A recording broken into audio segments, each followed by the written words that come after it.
Siamo al terzo episodio di questa serie, eppure non siamo ancora arrivati al primo videogioco. Finora abbiamo percorso la storia attraverso stralci di un libro, poi una novella ed ora andremo ad analizzare ciò che va ad unire esattamente questi fatti con il primo gioco che vedremo, ossia il manga Utahime 5. Prima di addentrarci però ci serve una nozione su quello che è successo dopo la visione del fiore da parte di Rose. In concomitanza con l'esplosione, una parte del fiore oscuro, quella che non è stata successivamente sigillata, si scinde e si unisce a Rose, che si scopre ancora in vita dopo l'accaduto per merito del fiore. Tuttavia la ragazza non ha una vera ragione per vivere. Non dovrebbe vivere, e questo fatto la turba al punto da sentirsi un guscio vuoto. Zero. Non molto tempo dopo, infatti, la ragazza tenta di togliersi la vita, ma il fiore non lo concede. Al contrario, percepito il pericolo del suo ospite, inizia invece a generare nuova vita, partorendo 5 sorelle. 1, 2, 3, 4 e 5. Tutte figlie del malvagio fiore. Zero, indebolitissima, le osserva fuggire via impotente, ma Rose non poteva sopportare che un'entità così terribile rimanesse in vita tramite lei e le altre ragazze, e ora, più che mai decisa a chiudere questa tragica faccenda, il suo obiettivo diventa quindi quello di porre fine alle vite di quegli abominevoli sottoprodotti del fiore, per poi terminare la sua. Intanto le sorelle crescono a ritmo molto più veloce degli umani normali, sviluppando poteri miracolosi analoghi a quelli mostrati dalla magia proveniente dal fiore, quella terribile magia che fu proibita nella città cattedrale. Il potere di invocare degli angeli, i Watchers, tramite il canto. Insieme a questi poteri, ciascuna di loro presenta una caratteristica che continua a crescere a dismisura in maniera incontrollabile e varia per ognuna di esse. Per 5 la misura del suo busto, che la porta ad una lussuria anormale. Per 4 le proprie unghie, che la porta a mangiarsele compulsivamente. Per 3 i propri capelli, che la porta a tenere sempre con sé delle forbici per spuntarli. Per 2 la propria forza, che diventa incontrollabile. E per 1 la propria acutezza sensoriale. È importante da notare che nonostante il fiore sia in sé un'entità fondamentalmente malvagia, il cui obiettivo è la distruzione della vita, i suoi prodotti non lo sono necessariamente. Questa è 1, colore rosso, la sorella maggiore, quella affidabile e responsabile, una vera leader. Questa è 2, colore blu, è sempre allegra e vivace, anche se non lo sembra, è molto forte. Lei è 3, colore viola, è stanca. Lei è 4, colore verde, è un genio con il quoziente intellettivo di 300, il cervello delle Utahime 5. Infine, questa è 5, colore giallo limone, incaricata al sex appeal. Le piace provocare 4 per la sua mancanza di seno. Insieme sono le Intoner 5. I personaggi e la trama sono trattati in modo molto leggero e cartunesco, in modo abbastanza dissonante al resto della serie, ma in un certo senso analogo a Drakengard 3, con momenti stupidi, come anche molto seri. Questo manga segue quindi le gesta delle sorelle Intoners, questo è il loro titolo, che cercano di liberare le terre circostanti dai loro lord tiranni, usando i loro poteri in modo buono per difendere i deboli e diventando fondamentalmente un quintetto di ragazzine magiche. E sì, è deliberatamente ispirato a Madoka. Come primo obiettivo, le ragazze scelgono l'inquietante Signore delle Sabbie, residente nel suo castello. Si mettono quindi in viaggio senza esitazione e, giunti al termine, incontrano fortuitamente una madre che, affranta, le implora disperatamente di salvare il figlio imprigionato senza spiegazione tra le mura di quel tetro castello. Entrate senza troppi sforzi grazie ai loro potenti miracoli, una volta dentro, le 5 ragazze scoprono delle orribili, rivoltanti verità riguardo alla strana passione per le bambole del Lord delle Sabbie. Mentre esaminavano la zona, infatti, uno si accorge, grazie al suo olfatto, di un particolare. Tutte le statue, affreschi, manichini e ornamenti nel castello sono fatti di pelle e ossa umane, appartenenti esclusivamente a bambini. Dopo questa scoperta, il gruppo si affretta verso la camera del Lord, che intanto le spia grazie alla classica sfera di cristallo controllata dal suo aiutante. Il Lord, vedendo che le sorelle sono effettivamente delle bambine, non esita minimamente e, desideroso di aggiungerle alla propria collezione, si appresta a combatterle. Dopo un combattimento mediamente impegnativo tra le ragazze ed il personale robottone del Lord, questi viene sconfitto e fatto fuori, mentre uno continua a sentire sospettosi battiti cardiaci nelle circostanze. Non passa molto tempo, infatti, che il suo aiutante Partition, che chi ha giocato Drakengard 3 forse si ricorderà, esce quindi allo scoperto, desideroso di unirsi al party, offrendosi per le sue capacità curative e per una gigantesca nave, finanziata con i soldi del Lord. Ricevuta la notizia che i restanti Lord si sono riuniti per qualche misterioso motivo alla grande chiesa della città cattedrale, i nostri eroi salpano verso quella destinazione. Durante il viaggio, però, un calamaro gigante attacca la nave e trascina uno prima sott'acqua e poi a riva, chissà dove. E proprio qui il drago Gabriella fa la sua prima apparizione, salvando uno dal calamaro e dimostrando non solo di saper parlare, ma anche di avere decisamente un caratteraccio. Il drago riconosce che la presenza di uno non è quella di un comune mortale e alla sua richiesta di spiegazioni, la ragazza afferma di essere una Intoner, con il dovere di proteggere la pace e l'armonia del mondo, attraverso la sua magia controllata dal canto. Gabriella afferma di aver già visto una presenza simile a lei, descrivendola però come quella di un mostro. Uno, intuito perfettamente che si sta parlando della sua sorella maggiore, si ripromette di diventare più forte di lei e di proteggere il mondo e le sue sorelle. Improvvisamente, però, vengono attaccate da un gruppo di banditi, capitanati dal criptico guerriero Bartas, insieme alla sua fata. Al servizio dei Lord, questi due personaggi avevano saputo della disfatta del Signore delle Sabbie ed avevano interrogato una certa signora che aveva, poco prima della morte del Lord, visto e parlato con le 5 sorelle. La fata, non esattamente corrispondente alle dolci fatine fiabesche, aveva addirittura spietatamente strappato un occhio alla povera malcapitata per carpire tutte le informazioni possibili. Infuriata, uno si lancia all'attacco con una foga tale da segnalare la sua posizione alle sue sorelle nel mare vicino. Furia non sufficiente però da scalfire Bartas, che con un solo movimento del braccio la butta a terra, scatenando l'intervento del drago che però subisce la stessa sorte. Gabriella pensa di fuggire portandosi uno con lei, quando la vede in una sorta di berserk, avvolta da dei sigilli magici e con gli occhi persi nel vuoto, mentre carica Bartas con una forza tale da tagliargli di netto una gamba, costringendolo così a mostrare le sue innate capacità rigenerative e successivamente accoltellandolo ripetutamente con un dente del drago recuperato nello scontro precedente, finché di lui non rimane che una truculenta poltiglia intrisa di sangue. Uno riprende la calma giusto in tempo per vedere quella grottesca pozza animarsi. Da essa, infatti, esce prima un braccio e successivamente tutto il resto del corpo di Bartas, ora però molto più giovane di prima. Uno, sfinita dall'uso eccessivo della propria magia, perde i sensi e cade a terra, mentre Gabriella la porta in salvo. Si risveglierà soltanto un mese dopo.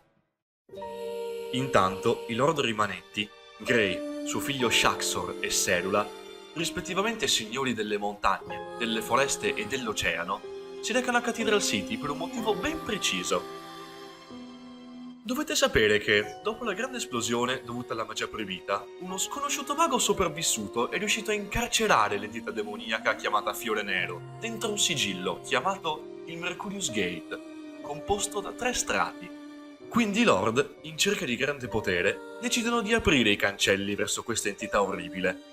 Tuttavia, hanno bisogno di un modo per farlo, visto che l'ultima porta sembra impenetrabile.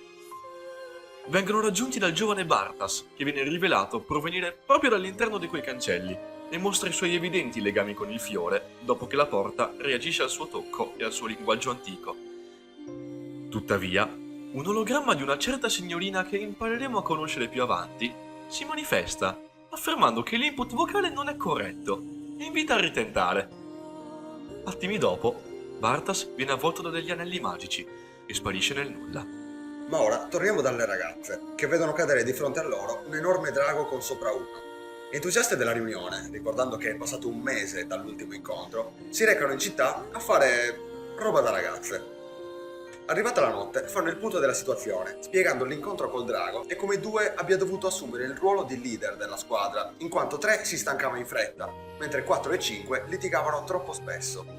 In un dialogo con Gabriella, uno afferma che il destino delle Utautai, i donatrici, è uccidere Zero e che per farlo serve il potere del Mercurius Gate. Il vero motivo di questa scelta è che uno è disperatamente in cerca di un senso alla loro esistenza e per questo vuole avere accesso a tutta la conoscenza umana che, oltre al potere enorme cercato dai Lord, si dice sia contenuta proprio in quel posto.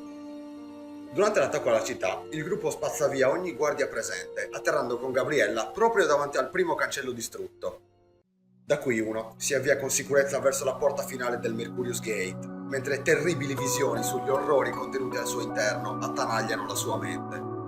La ragazza, confusa, distrattamente si gira verso le altre, solamente per vedere Tre sollevata da terra da un'alabarda che le trafigge il petto. Gray fa esplodere la sua alabarda, che sbalza via le rimanenti 4 ragazzine, mentre il drago si stava affrettando a raggiungerle, venendo però travolto dalle macerie.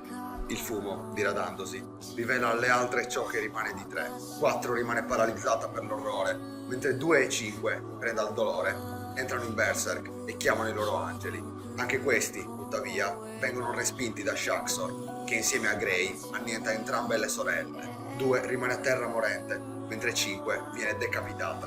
1 nel mentre viene fermata da Serula e per respingere il Lord intona il suo canto.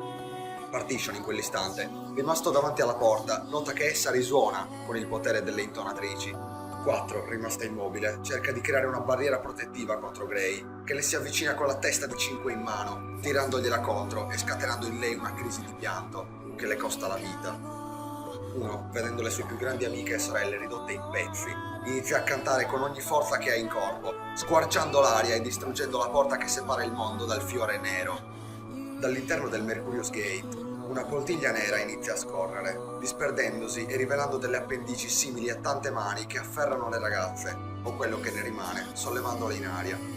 Uno osserva la scena in lacrime, impotente, mentre viene anch'ella circondata dalla materia nera. Gabriella, ripresasi, cerca di liberarla invano. Come il fiore le aveva originariamente create, ora le ricomponeva, dando alle ragazze nuova vita, lo sguardo delle quali sembra però perso nel vuoto, come se animate dal fiore nero stesso. Quando le 4 iniziano a cantare contemporaneamente, nel cielo si aprono degli enormi portali, da cui escono, stavolta mostrandosi per intero, i rispettivi angeli. Almisel e i suoi minion obliterano Gray, tagliandoli in 2. Gli Egregori e Armaros devastano gli edifici circostanti, mentre Fanuel attacca Shaxor, che viene salvato da Serula, che rivela poi le sue fattezze da vecchia e, letteralmente strappandogli il cuore, ruba, attraverso la sua magia, la giovinezza del ragazzo. Riesce così a tornare giovane, subito prima di venire impalata da un euforico Partition, che sembra conoscerla e avere qualche collegamento con lei. In effetti, è possibile che in passato abbiano lavorato assieme per arrivare al Mercurius Gate e condividono una sorta di sfera di cristallo che permette di avere un'ottima conoscenza delle circostanze. È chiaro ormai che Partition non si sia unito alle ragazze o ai Lord per una particolare benevolenza o fedeltà, ma per sete del potere che solo ciò che stava dietro al cancello gli poteva dare. Avendo testimoniato la furia e la potenza delle Utaimi in battaglia, non ha avuto un singolo dubbio sul lato che sarebbe risultato vincitore. Nel frattempo, uno è ancora nella gabbia formata dal fiore, gabbia che si torce e si apre rivelando dei petali che, controllati dalla ragazza posseduta, afferrano Gabriella, in quel momento occupata nel tentativo di salvare la ragazza, e la tirano a sé, finché il drago non è talmente vicino ad uno da riuscire a parlarle, riuscendo a risvegliarla dallo stato catatonico, ricordandole il suo obiettivo originario di sconfiggere Zero e proteggere il mondo. Parlando di Zero, lei in questo momento si trova proprio nelle vicinanze, avendo captato l'enorme potere del fiore e decisa a distruggerlo per sempre. Intanto, dall'angelo Armaros, inizia a sgorgare la sostanza nera del fiore, che ingloba gli altri angeli, le intonatrici ed Armaros stesso, creando un'enorme palla di melma fluttuante che attacca uno. Viceslow Armaros. Difendendosi, uno pianifica di tirare fuori le sue sorelle, quando la sua magia si intensifica enormemente ed il suo corpo diventa improvvisamente adulto. Le sorelle, ancora prigioniere, seguono direttamente questa metamorfosi come in una reazione, mentre la bolla nera si apre, mostrando la sua vera apparenza di fiore nero, catalizzato attraverso la magia sempre più potente delle ragazze. Un istante dopo, Zero appare in alto nel cielo con il suo drago Michael e sa esattamente cosa fare. Con il suo canto effettua una magia che incanta 4 colombi che giravano nelle vicinanze, in modo da renderli delle spugne di magia che avvolgono le ragazze e ne contengono il potere, annullando lo stato corrotto in cui si trovavano e isolandole dal fiore. Il fiore, ora indebolito, viene bersagliato dalle fiamme di Michael, che infine lo annientano. Con il fiore ora estinto, le uniche tracce di esso rimangono dentro le Intoners.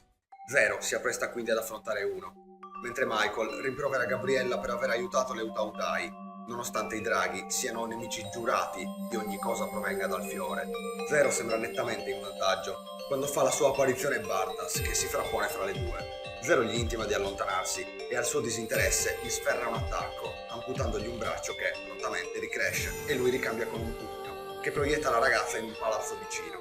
Mentre Michael si dirige a salvarla, Bartas gli parla nella lingua antica, affermando di essere il custode dei cancelli, custode che, tuttavia, rinnega il suo ruolo, avendo dimenticato cosa gli abbia affidato tale compito e perché, ammettendo poi che, dopo così tanto tempo, e dato che il luogo che doveva proteggere è ora in macerie, l'unico suo scopo nel mondo è combattere avversari sempre più forti. Gabriella tenta di caricarlo, ma viene sconfitta in poco tempo. Zero interviene nel combattimento e le due si contendono l'avversario nell'unico epico momento in cui le vedremo spalla a spalla con un obiettivo comune. Dopo un iniziale scontro, in cui Bartas ha chiaramente la meglio, Michael interviene sputando fuoco, ma Bartas ne esce illeso e si lancia contro Michael, sbaragliandolo. Il ragazzo vede uno che si rialza per l'ennesima volta e la impala al muro con una lancia, chiedendole, in preda all'isteria, che cosa sia per essere capace di diventare sempre più forte ad ogni scontro. Prima che potesse finirla, Gabriella prova ancora una volta a difendere la Intoner, tentativo che le costa un'ala che le viene tagliata di netto con un fennette di Bartas. Il drago, messo alle strette, svela che la sua razza ha la peculiarità di poter accedere a un enorme potere solo una volta nella vita. Sceglie quindi di sacrificare la propria ragione per diventare una bestia dalla forza immensa. Il drago folle si avventa contro Bartas, squarciandogli il petto e costringendolo ad usare il suo pieno potere. La fatina, percependo il pericolo posto dal drago mutato, consiglia al ragazzo di fuggire, ma non è quello che lui vuole, preso dall'euforia data dall'aver finalmente trovato un degno avversario. Alla sua insistenza, Bartas schiaccia la sua fata, stritolandola nel suo pugno e uccidendola. Intanto Uno viene informata da Michael sulla scelta di Gabriella e sul fatto che presto di lei non rimarrà niente. La ragazza, dopo essersi liberata, cerca di fermarla. Il drago, invece, con l'ultimo barlume di raziocinio, le dà l'ultimo saluto e, nonostante la metamorfosi sia ancora incompleta, con un solo colpo fa conoscere la morte a Bartas che, soddisfatto, vede finalmente fini della sua esistenza. Ciò che rimane di Gabriella si volge poi infuriato verso gli altri due. Michael cerca di combatterlo, fallendo. Uno si trova quindi attaccata al muro dal dragone e per salvarsi, soprattutto per salvarla, decide di compiere l'atto estremo, un patto tra creature. L'uso dell'arte segreta dell'offrire il proprio cuore e condividere la propria vita con un mostro è la magia più severamente proibita nella città cattedrale. Alla ragazza non importa però, mentre raggiunge il proprio petto estraendo la propria anima per congiungerla con quella del dragone. Una fortissima luce avvolge i due, indicando l'avvenimento del patto, irreversibile e, usando le parole di Partition, una lama a doppio taglio. Uno inizia a sviluppare tratti mostruosi, corna ed occhi completamente neri, come se stesse soccombendo alla stessa entità oscura che ha posseduto Gabriella, appunto, diventando una cosa sola con essa. Per contrastare l'inevitabile, Uno inizia ad assorbire tutta la magia circostante e, sfruttando il suo corpo, riesce a far tornare il drago alla sua forma originaria. Nel processo, Partition perde la sua forma giovane, che era data da un incantesimo, proprio come nel caso di Serula. Uno si risveglia trovando la sua più cara amica al suo fianco, insieme alle sorelle che, finalmente ripresi i sensi, la abbracciano felici.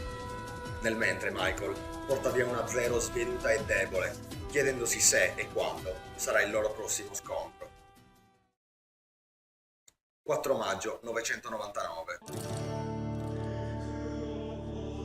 Thanks to the efforts of these intoners, the chaos of war became a distant memory. And as a result, mankind enjoyed an age of sweet reverie, basking in the newfound light and